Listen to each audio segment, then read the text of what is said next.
Before we start, a word of warning that this podcast contains content some people may find distressing.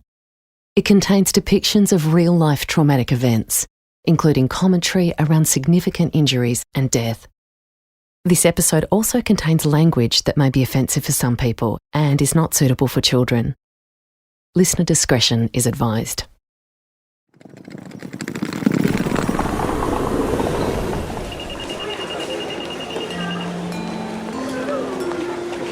Goedemiddag dames en heren, dit is de laatste oproep voor passagiers van Malaysia Airlines Flight 17 naar Kuala Lumpur.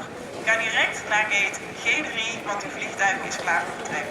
Ladies and gentlemen, this is the final boarding call for all passengers of Malaysia Airlines Flight 17 to Kuala Lumpur.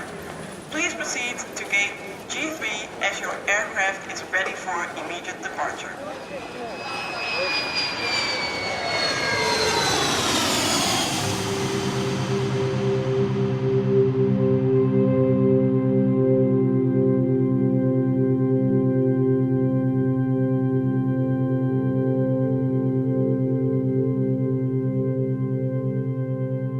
I'm Merrin O'Brien and I'm Jack O'Brien's mum. I'm John O'Brien and I'm Jack's dad.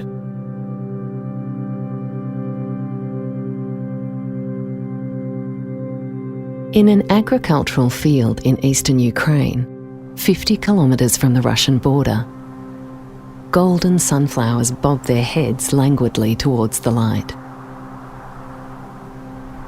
5 foot tall and growing close together as a community, a universal symbol of hope. The area is silent, bar a gentle wind wafting from the north.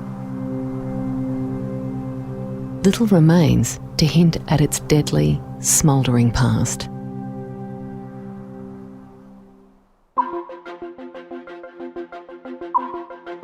On July 17, 2014, a Boeing 777 departed Gate 3 at Amsterdam Schiphol Airport at 12:13 p.m. Dutch local time, headed for Kuala Lumpur. Malaysia Airlines Flight MH17 was 13 minutes behind schedule. On board were 15 crew and 283 passengers, including 80 children. Among them were 38 people who called Australia home.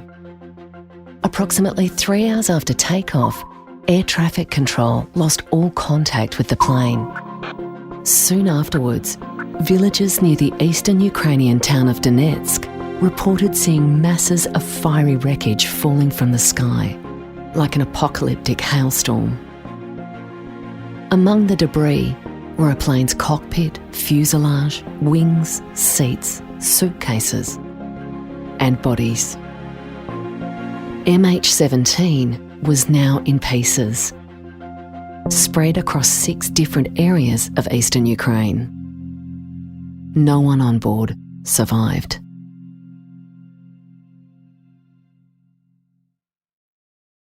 Among those lost was a young man on the trip of a lifetime who, realising he was at risk of missing his flight, had raced through Amsterdam's Schiphol airport to catch his plane home, eager to regale his family with stories from his adventure.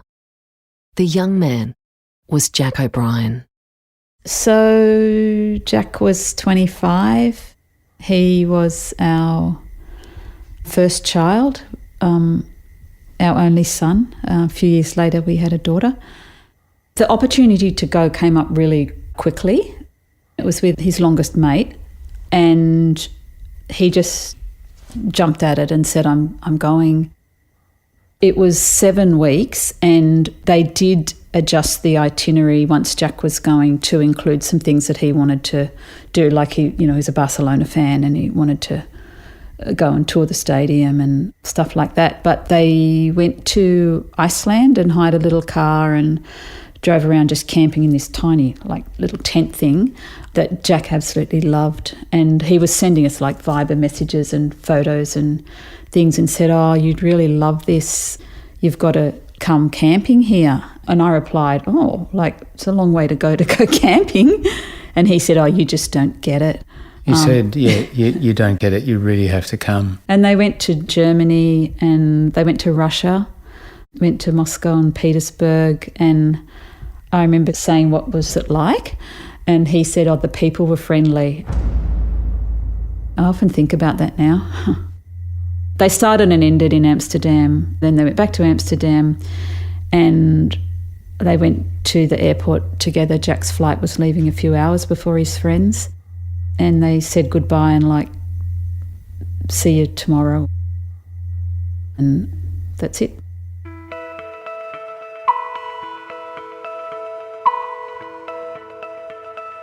Locating the remains of Jack O'Brien and those of the 297 others on board MH17 that day would become an unprecedented recovery operation for the Australian Federal Police, their international counterparts, and other agencies such as the Australian Defence Force and DFAT, the Department of Foreign Affairs and Trade. It would also become a complex mission to uncover the truth about exactly what happened to Malaysia Airlines Flight MH17. This is Search Among the Sunflowers, looking for truth in the world's biggest crime scene. Episode 1.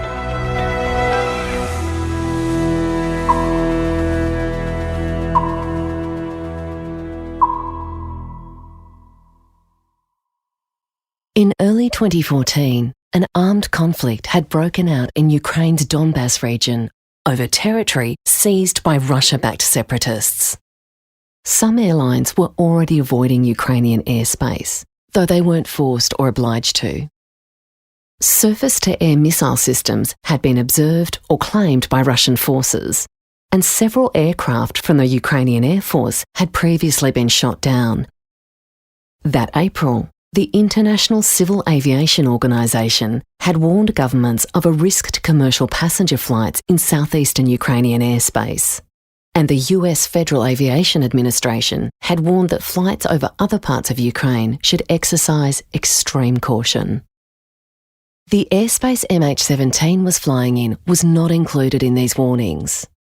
Other commercial aircraft had also been using the same flight path that day.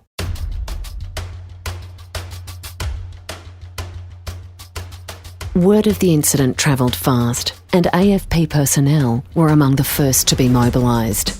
I got the call at about 7 or 8 p.m. the night before, and in the morning straight to the airport to head over to Ukraine. So it was like a overnight proposition. In 2014, Hilda Sirik was an AFP detective sergeant stationed in Canberra. I just remember seeing it all on the news, and all of a sudden my phone rang and it was Brian McDonald. He called me direct, and I remember working with him in counter-terrorism for a few years previously. And he called me up, and I remember taking the phone call saying, yep, you're deploying over to Ukraine. That's amazing, really important work. And he said, and you're coming. And he said he's pulling together a team of 10 people, are really keen on getting a breadth of experience and skills, and we were to essentially deploy immediately. And my boyfriend, now husband at the time, I got off the phone and he goes, who was that? And I said, just one of my bosses, and I'm going to that. And my boyfriend thought I was absolutely kidding. He just thought, you're a police officer in the ACT and you're going offshore. Had no idea really what the AFP does and how broad our remit and our involvement would be on things. And I just went straight into deployment mode. I got my bag ready, made sure I had my official passport, and headed off to the airport and started to get my head in the game. At the same time, Federal Agent Ian Nelson was working in the Netherlands as an AFP liaison officer based out of The Hague. Nelson would ultimately go on to play a leading role in Operation Aru, the AFP's computer-generated codename for the MH17 investigation. As it did for many that day, Ian's MH17 story began with a headline. I was at an official police function that afternoon and evening, and I distinctly recall one of my counterparts saying to me, "You should come inside and have a look on the television because there's some breaking news in relation to a Malaysian Airlines flight." And in that room, I saw the television, clearly a downed aircraft with flames, and the breaking news and the ticker across the bottom of the TVs said that it was a Malaysian Airlines flight that had crashed in eastern Ukraine. And my heart sank when I saw it, and I thought there will be a lot of Australians on that flight.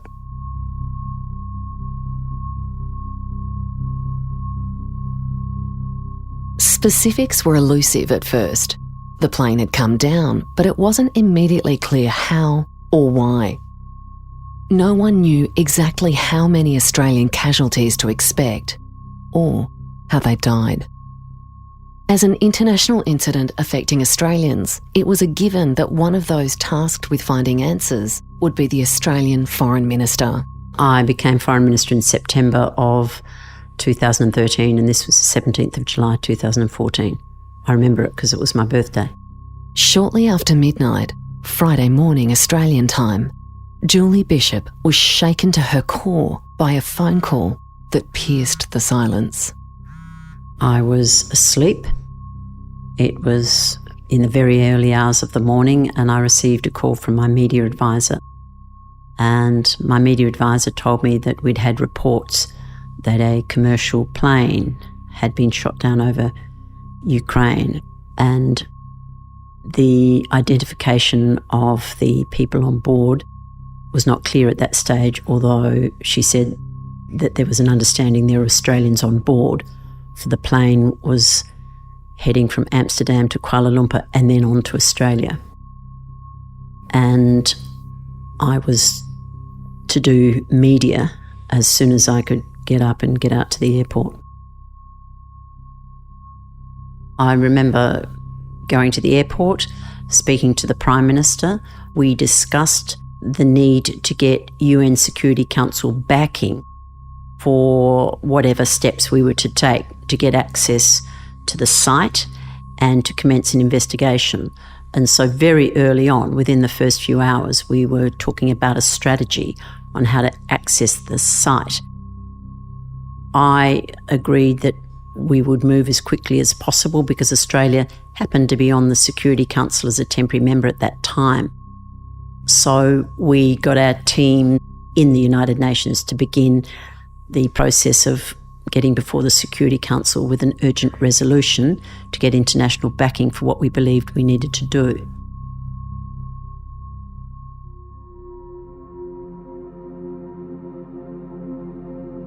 As Australia woke to the news, media outlets began to report what they knew. A Malaysia Airlines plane had crashed in Ukraine with numerous Australians on board.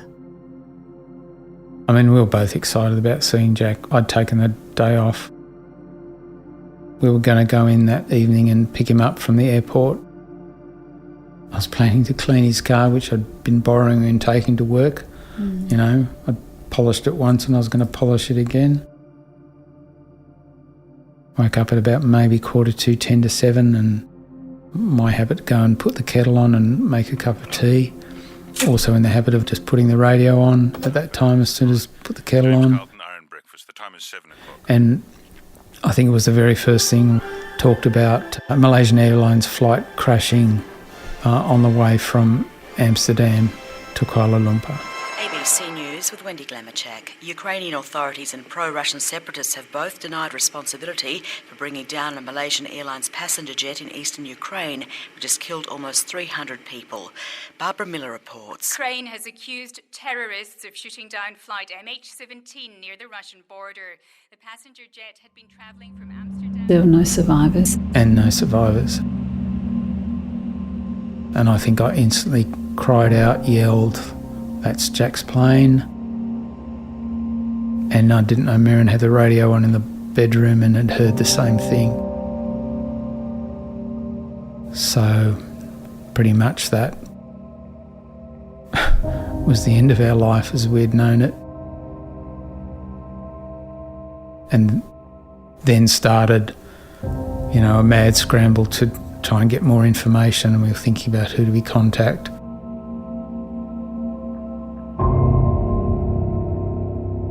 While the O'Briens and other families were coming to grips with what they were hearing, Julie Bishop was in the air and on her way to Washington via Tokyo.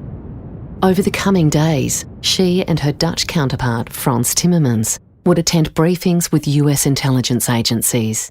And at the UN Security Council in New York, they would launch their crusade for investigators to gain access to the conflict-stricken crash site, to recover the bodies of the victims and begin the search for answers. It was during that brief stopover in Tokyo that Bishop faced the unenviable task of contacting those whose loved ones were on board MH17. I had DFAT officers with me, and we commenced making phone calls, and each family had a consular official attached to them, and each family had designated a representative to deal with all the procedures. So I commenced calling the designated representative of each family. It was some of the most difficult phone calls I've ever had to make.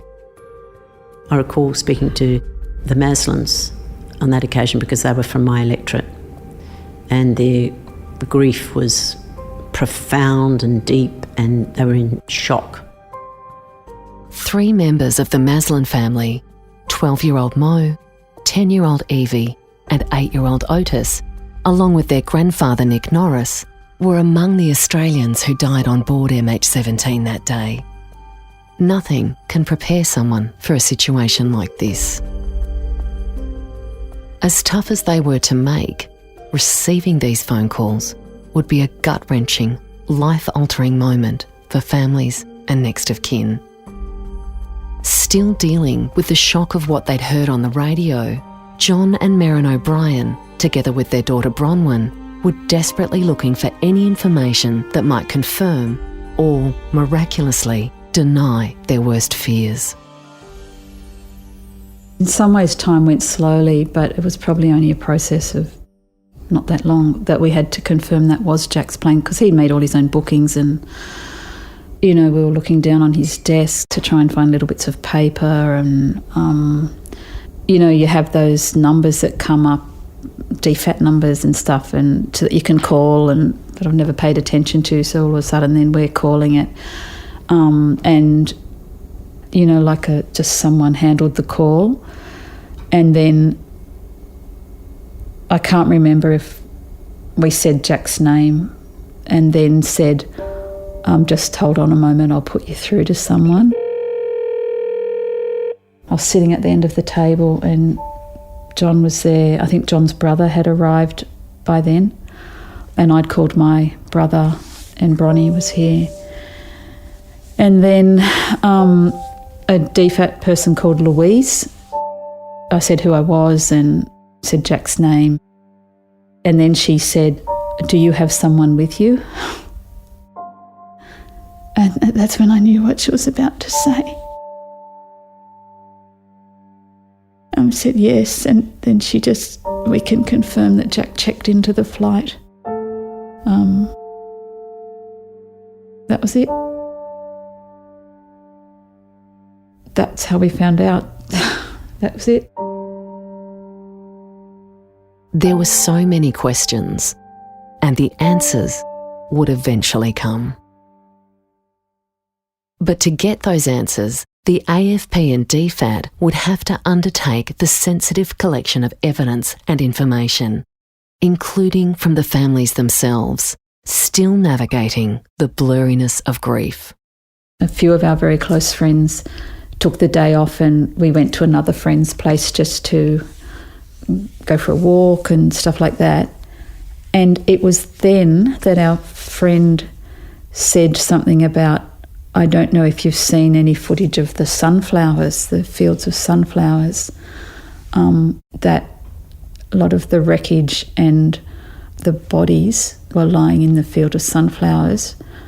And I said, are there bodies? like when I think back now, but this just to me shows what like a zone we and I was in. So that was from Friday morning. I didn't even know that there was bodies lying on the ground, and yeah, I don't know. I thought stuff had disintegrated in the air. I just like this cone just came down. Yeah, I mean, I think we were in shock, and it was just a blur. And it's hard even to remember what it was like, but I think we just didn't know what had happened. I can't even remember when we learnt that it was a missile and that things happened in this way. We still had a landline on the wall in the kitchen. I answered the phone. The phone rang a lot. But anyway, and it was Narelle Mitchell from the AFP, and she just introduced herself very calmly and just said she needed to arrange to come here to meet with us, and I knew that it was just something that had to happen. There was 5 of them that came, so there was Narelle, and I think it was actually a superior for her from the Federal Police, and then there was 2 New South Wales State Police, and then there was someone like from the coroner's office or something who sat over there. Person. Yeah, and then like we don't have a big house. Psychologist. The New South Wales Police were taking like swabs for DNA. So it was a process of identification. It was all about the identification. Trying to identify Jack and all I mean, those obviously sorts of we'd things. never done anything like that before. But Narelle was the constant person. The other people, I wouldn't have had a clue what their names were. It was then that I think Narelle was established as the regular family liaison person for the AFP. Yeah. So then we'd met Louise, who was from DFAT, who became the constant with DFAT, and Narelle became the constant with the AFP. It was really important that I just knew those 2 people. I just had Louise, and then she backed out eventually with the DFAT stuff dropped off, and then Narelle. And it was also really important, I think, for Bronwyn as well, that it wasn't just like the nameless AFP. It was like, we'll ask Narelle that. There was this person that we knew. You know, we'll email Narelle, or Narelle will let us know that. And so she was the funnel for everything to us for years. AFP Family Investigative Liaison Officers, or FILOs, are crucial in investigations like this, gathering vital information such as DNA for identifying victims and collaborating with international law enforcement and partner agencies for information they can pass on to families. For the O'Briens, their assigned FILO Narelle Mitchell was an unwavering source of strength, keeping them updated and offering emotional and practical support, even as they mourned the loss of their son and the future he never got to embrace. I mean, well, every parent loves, we love our kids, but he was obviously very incredibly special to us. He was on that point of moving out and blossoming and, embracing his life. And I guess that's some of the hardest aspects, that right to embrace his life was taken away from him. The investigation into the downing of MH17 would continue for 8.5 years. During that entire time, the AFP supported the next of kin of all Australian victims, however they could. At times, that support was both comforting and bittersweet. In July 2018, still grief-stricken over the loss of their son, John and Merrin O'Brien got word that CCTV footage from inside Schiphol Airport on July 17, 2014 had become available, and that it may contain some of Jack's final moments. The AFP gave them the option to fly to the Netherlands to view it. So we knew that the Dutch families had gone through quite a long process, which involved their parliament, I think, changing some laws so that security footage from right through the airport precinct could be released. So just all the shops in the airport, like that they have of people walking past, as well as the airport ones of the walkways and stuff like that. And we knew that they had the chance, if they wanted to sift through and find the last footage of their family members. And we knew eventually that we would get the chance to do that. I don't actually think we hesitated too much because Jack had been ripped from our lives, and if there was a chance to find even a few seconds of footage of him from his last steps on earth, then I would look for it. John felt the same.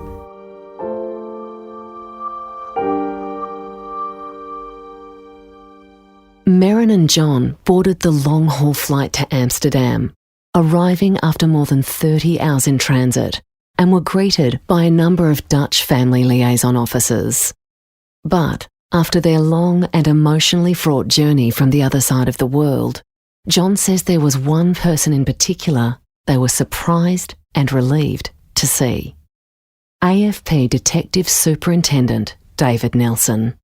I mean, we're just so pleased to see him, to hear an Australian voice and then to see him. And then not only that, he wasn't just kind of saying hello and then ducking off to all the work that he had to do. He then proceeded to sit with us for the next 3, might have been 4 hours, sifting through footage and looking for images of Jack. At that time, Detective Superintendent Nelson was Australia's senior investigating officer on the JIT, the MH17 Joint Investigation Team, comprising authorities from the Netherlands, Australia, Malaysia, Belgium and Ukraine. Nelson had been working behind the scenes with his Dutch counterparts to find CCTV footage captured from inside Schiphol Airport on July 17, 2014. From hours and hours of recordings, he'd carefully found and pieced together the narrative of some of Jack's last moments. For the O'Briens, it made for tough viewing. David, found this footage of him near the point where he's putting his bags in to be processed. But David, he sat with us through that whole time and helped us identify that footage. It was just like hours, just like looking at people moving through an airport and trying to find him. And I mean, in the end, we ended up with 11 segments, which some were just a few seconds, and then some were like up to 15 or 20 seconds of Jack progressively making his way through the airport, the check-in, and then through to where the plane was boarding. But what we hadn't realised until that point was how he actually came like quite close to missing the plane. And we knew from his friend that they were late, but he was progressively moving more quickly and then like doing a little skip to sort of run along. The last shot was this like walkway thing. There was no queuing because everybody had boarded, and it was just like this empty walkway. Dark tunnel. With Jack from behind just running by that stage to get on the plane.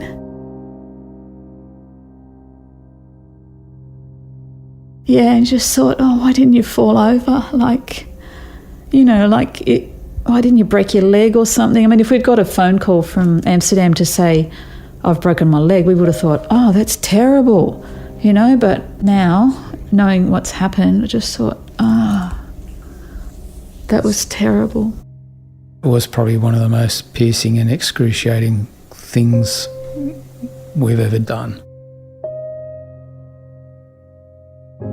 The O'Briens are one of so many families whose lives were forever changed as a result of the MH17 tragedy. As more and more families received confirmation that their loved ones had been on board the flight, moves were already in place to commence the treacherous mission of retrieving their bodies from the crash site. A crash site that stretched for more than 50 square kilometres through rural villages and towns caught up in an active conflict.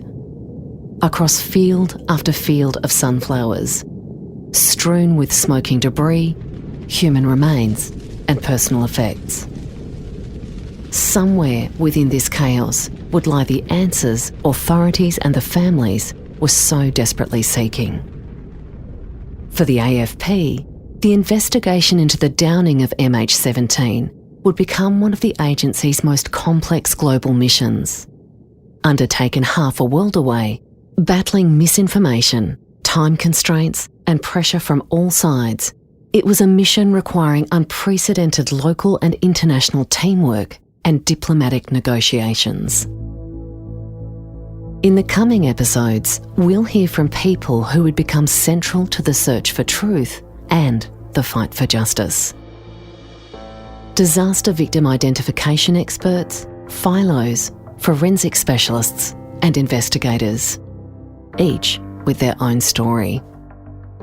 We came from memory around a corner, and here's the main part of the crash site, and there's fuselage, and I remember there's luggage, there's children's toys, just strewn for, I don't know, probably more than a kilometre. And where at one point I picked up some paperwork, and by coincidence it was the paperwork of one of the Australian families, and that's near some kid stuffed toys and luggage and other things. And it's just, it strikes you as just the horror that the people on the plane must have gone through.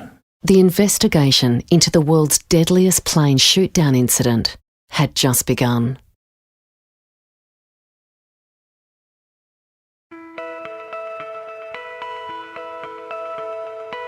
If the content in this podcast has caused you to experience any mental health concerns, a range of support is available. For immediate help, please call 000. You can also call Lifeline on 13 11 14, 24 hours a day, 7 days a week. Australian police officers and other emergency workers can also seek assistance from support services available within their organisation, or from the National Emergency Worker Support Service. You can learn more about this service at blackdoginstitute.org.au. Search Among the Sunflowers is a Media Heads production, produced in conjunction with the AFP. This episode was written by Anna Spargo-Ryan, with additional research by Dave Carter. Audio and sound design by Dom Evans and Josh Newth at ESA. Narrated by Susie Godfrey, recorded by Ed Coleman at Sonic Playground. The executive producer is Dave Carter. The opinions, beliefs and viewpoints expressed by the people featured in this podcast are based on personal recollections and don't necessarily reflect the opinions, beliefs and viewpoints of the AFP.